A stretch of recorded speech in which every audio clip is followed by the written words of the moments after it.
Hi, Rich Karuba for bowlingball.com. You know, there are some common bowling lane terms that we hear thrown around all the time. And if you're a new bowler or someone that isn't as experienced as others and you haven't heard some of the terminology, then maybe it's important to know a little bit about them. So this article that we have posted in Bowlversity that corresponds to the video I'm recording right now will give you some of that information. Just to name a few that I've put on the article, what the bowling approach, the approach area.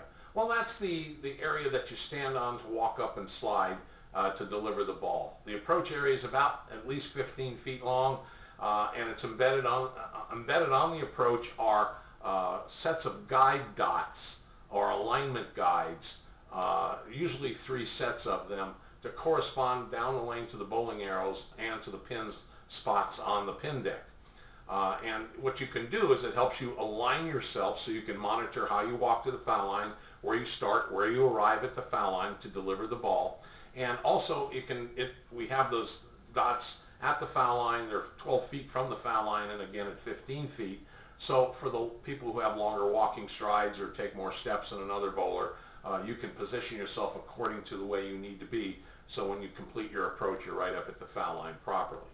Next, the bowling arrows. Those are the sighting targets embedded in the lane about 15 feet beyond the foul line to help you align with a chosen starting position. You hear the term back ends. That means the back 20 feet of the lane. If a lane is 60 feet, the back 20 feet are typically where the lane is completely dry. Usually the lane machines by the maintenance people in any bowling center around the country will put the heaviest concentration of lane oil from the foul line 20 feet, which is a little past the arrows, on the first third of the lane, and then the machine will continue to apply a lighter volume of oil on the second half of the lane, which is the mid lane, and then when the ball reaches the back ends, the final 20 feet, the back end is generally very dry until the oil carries down onto the back end of the lane after a lot of bowling. A lot of games of bowling are recorded. So the back ends are the back 20 feet. And just to name a few others than the obvious things, the pin deck. The deck is where the pins are located. If you hear that term, the deck is at the end of the lane. The pin spots are about 0.3, about a foot apart, let's say that, about a third of a meter or 1 foot apart, each of the pin spots from the center of the pin spot to the next on the pin deck. There's dots, and we call the dots the circular guides on the approach that were referred to earlier.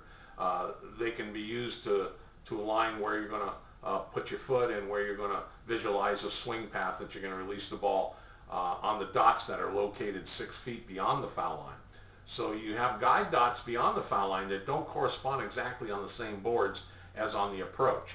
The approach dots you use to align your foot positioning, and then the dots 6 feet beyond the foul line are sighting targets, as are the arrows about 9 or 10 feet beyond the guide dots 6 feet beyond the foul line, if that makes sense. Okay, so there's a few different terms you might want to read in the Bowlversity section called bowling lane terms. I think you'll find a lot of good information in there, and I hope this information helps you. Thank you.